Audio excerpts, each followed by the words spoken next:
dihina atau diremehkan atau dicerita di belakang itu sesuatu hal yang biasa. Saya seringkali mengalami. Bisa saja terjadi di lingkungan tempat kita tinggal, di lingkungan tempat kita bekerja, karena dimanapun kita berada ada saja orang atau seseorang yang memang hobinya demikian. Jadi buat apa kita terlalu memikirkan hal-hal demikian? Apalagi jika orang tersebut itu bukan siapa-siapa kita, bukan keluarga, bukan orang terdekat. Yang menjadi luar biasa itu adalah ketika diremehkan atau dihianati atau dicerita di belakang, yang melakukannya adalah orang terdekat sendiri. Misalnya orang yang pernah tidur sebantal dengan kita, pernah makan bareng dengan kita, pernah jalan bareng dengan kita. Dalam hal ini bukan hanya pasangan ya, bisa saja dilakukan oleh saudara sendiri, sahabat baik sendiri, teman dekat sendiri. Jadi tidak dapat dibayangkan jika yang melakukan itu adalah orang-orang dekat kita sendiri. Tentu rasanya bagai hati disayat sembilu. Hatiku terasa tersayat sembilu. No. Ya, seperti itulah kenyataan pahit yang begitu memilukan. Ketika kita sedang dirundung masalah karena kecewa, sakit hati, marah, dan pemicunya karena seseorang yang kita percaya atau orang terdekat sendiri, tentu saja hati kita begitu sakit, kita merasa tertekan, bahkan saking sakitnya itu kita merasa terjajah atau di bawah tekanan. Dulu ketika saya berada di posisi demikian, saya merasa bahwa hidup ini sedang tidak adil. Dunia ini sedang tidak berpihak pada saya, karena saya bagaimana ya, ketika itu bekerja malas, beraktivitas malas, karena hidup ini rasanya hampa. Andaikan saja waktu itu saya sedang berada di bawah naungan seseorang atau sedang hidup di bawah bendera seseorang, yang seseorang itu posisinya adalah orang besar atau mungkin seorang pejabat atau orang berperan lah, dan mau merangkul atau mengakui saya, dengan kata lain begitu dekat atau bahkan keluarga dengan saya, dan orang-orang tahu akan itu, yakin dan percaya bahwa tak ada satu orang pun yang mau meremehkan, menghina, apalagi bercerita di belakang saya mengenai keburukan saya. Tapi meskipun waktu itu saya mengenal seseorang atau memiliki keluarga yang berperan penting, anggaplah dia seorang pejabat atau orang besar, namun kami tidak saling merespon, artinya saya tidak hidup di bawah naungannya, itu sama saja tidak berpengaruh pada kehidupan saya.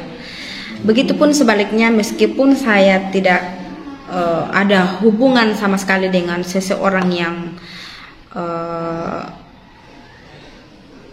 posisinya sangat berperan namun mau mengakui, dan saya merasa hidup di bawah benderanya, itu sangat berpengaruh bagi kehidupan saya. Dan seperti itulah hidup.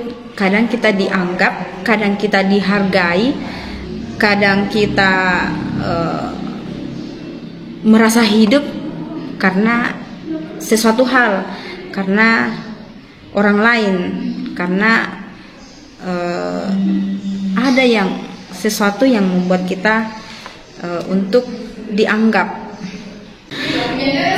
Dan kontranya adalah ketika kita sedang berjuang mati-matian, berusaha sekuat tenaga, bercucuran keringat, namun apa yang kita kerjakan itu belum membuahkan hasil.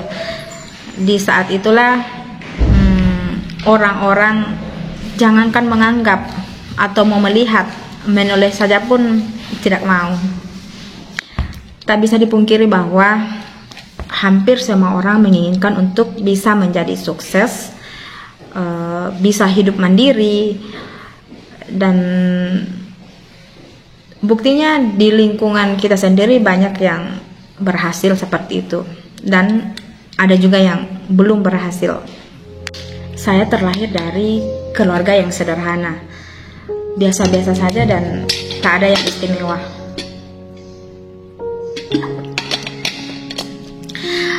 Terlahir dari 5 bersaudara, dari anak kelima dari 5 bersaudara, seibu sebapak waktu itu merupakan tanggung jawab besar bagi saya. Ketika kakak kedua, ketiga, keempat dan seterusnya belum bisa memberikan lebih atau belum diberikan rezeki untuk memberi, saya merasa waktu itu bahwa ini adalah tanggung jawab saya. Saya harus mengambil alih. Yang saya maksud belum diberikan rezeki untuk memberi adalah, maksudnya itu setiap anak ingin sekali berbagi atau memberikan sesuatu kepada orang tua ataupun saudaranya, apalagi ketika melihat orang tua dan saudara kita itu benar-benar membutuhkan. Nah, terkadang keinginan itu hanyalah tinggal keinginan yang tidak terwujudkan. Kenapa? Karena jangankan untuk dibagi atau diberikan ke orang tua atau saudara kita, sedangkan untuk diri kita saja belum cukup. Mungkin ini adalah salah satu alasan saya merasa terpanggil. Jujur, cita-cita saya waktu kecil, waktu masih sekolah dulu, ingin sekali menjadi seorang guru. Mungkin bagi orang lain ini adalah cita-cita yang tidak berarti, tapi bagi saya ini adalah menjadi seorang guru itu adalah sesuatu hal yang luar biasa.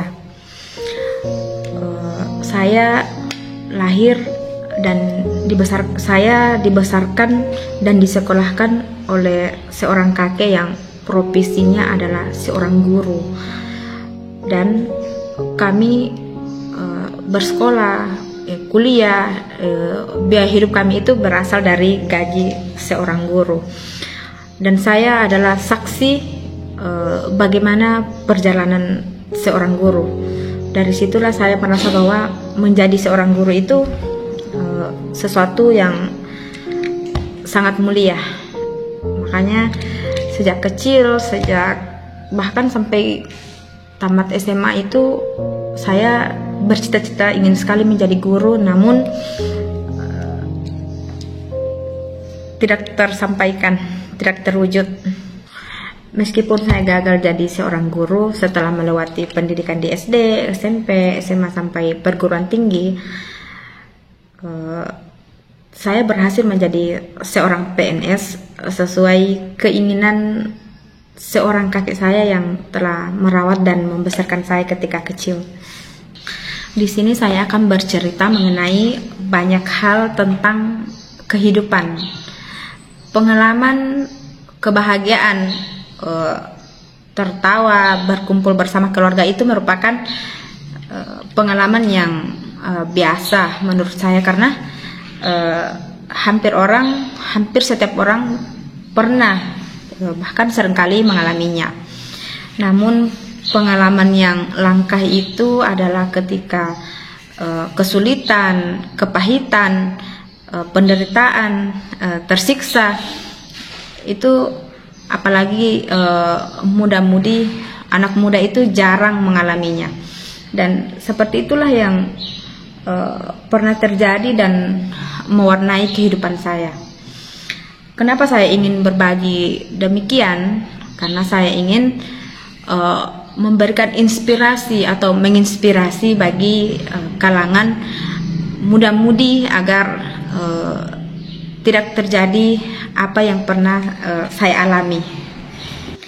Bagi kalian muda-mudi generasi penerus yang masih sekolah atau telah lulus sekolah, telah lulus kuliah dan mencari pekerjaan namun belum berhasil, teruslah melangkah, jangan berputus asa, jangan menyerah, tapi maju pantang mundur. Langkah kaki kalian itu belum seberapa, belum berada pada titik terendah. Jadi saya katakan bahwa perjalanan itu masih panjang. Dulu juga ketika saya masih muda, saya mengalami yang namanya putus asa, saya menyerah, menangis siang dan malam, saya teraniaya bertahun-tahun, tersolimi, bahkan nyaris mengakhiri hidup. Nah, itu dia alasannya kenapa konten saya ini tidak terputus. Terus terang beberapa bulan ini sempat terputus, namun saya merasa terpanggil. Saya akan merasa bersalah jika ini berakhir begitu saja. Seiring berjalannya waktu yang begitu panjang, saya melewati berbagai kehidupan yang begitu menyedihkan, begitu mengerikan, dan sampai pada saat ini saya masih menggunakan seragam PNS saya, di mana pada saat itu kehidupan yang begitu sulit, yang secara akal sehat mungkin saya tidak mampu melewatinya. Tapi sampai pada detik ini saya bisa fine, saya bisa happy, saya bisa terbebas dari segala keterpurukan itu. Kenapa bisa ini terlewati? Terus saksikan cerita saya dari awal, terus nonton kisah saya di video Sani TV. Semoga semua ini menjadi pengalaman dan menginspirasi bagi kita semua. Selamat menonton.